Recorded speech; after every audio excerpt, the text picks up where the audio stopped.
Si vous suivez ma chaîne, les amis, vous savez que depuis la mort de Quentin, il y a une colère, mais une colère contre ces gauchistes qui sont là en toute impunité, à se moquer, à détruire, à salir la mémoire d'un jeune homme de 23 ans.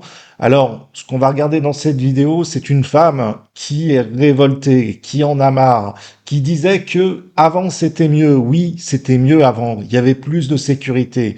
Mais vous allez surtout voir que cette femme détruit la classe politique et le plateau de BFM TV, mais d'une force comme jamais on ne l'a vu. Allez, on regarde ça ensemble, et c'est dans l'actualité du jour. Vous n'avez donc rien compris? Gauche, droite, centre, ils sont tous complices. C'est ce qu'on appelle le système. Alors, bonsoir tout le monde. Moi, vous me faites trop rigoler devant ma télé. Voilà, je rigole. Je suis en colère quand je vous entends parler. J'ai l'impression que dans ma télé, je vois des guignols. Donc, voilà. Donc, moi, je vais répondre à cette question qui va être très vite. Violence en politique, oui, effectivement. C'est ce qui nous amène qu'actuellement, ben voilà, on a perdu Quentin.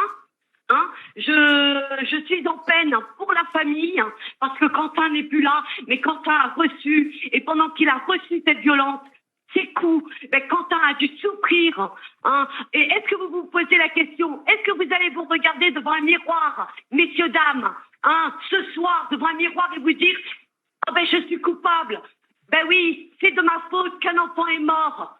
Oui, vous en êtes responsable. Oui, la politique en est responsable. Oui, parce que de toute façon, vous ne savez montrer que la violence.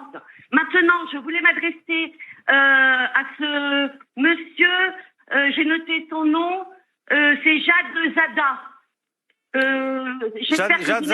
Jad Zab, pour le Parti Renaissance, le parti d'Emmanuel Macron. Oui, excusez-moi d'avoir écorché votre nom. C'était involontaire. Il est où le président? Qu'est-ce qu'il faut en Inde? Il peut pas être en France. Franchement, on paye des impôts. On est en train de payer, mais en plus de ça, on doit payer la mort de nos enfants. Mais on va aller où là? Alors moi, je vais vous dire une chose. Moi, ce que je peux vous dire, c'est que je sais pas si je suis la seule, mais je suis pas dans le devoir de devoir aller voter en 2027 parce que j'ai honte de ce qu'elle est devenue ma France. J'ai honte, j'ai l'impression d'être souillée, parce que ma France, c'est pas ça. C'est pas la France que j'ai connue quand j'étais petite. On pouvait sortir dehors sans problème. On pouvait aller chez le voisin sans problème. On savait écouter les uns et les autres sans se couper la parole.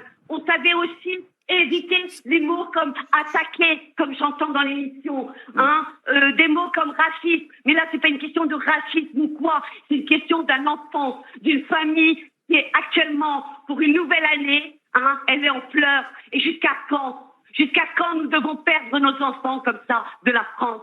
Quelle leçon elle a donnée à la classe politique française, celle qui n'a jamais eu le courage de faire de bonnes réformes, celle qui soit dans un camp ou dans l'autre, qui n'a jamais agi, qui laisse faire, qui ne se pose pas la question des familles des victimes. Oui, ces gens-là sont une honte.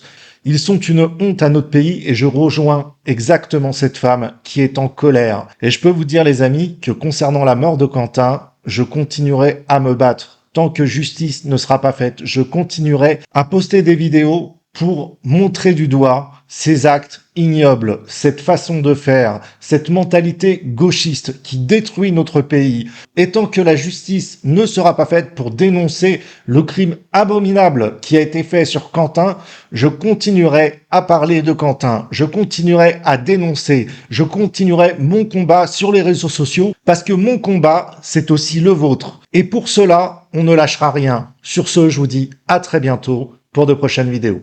Ciao!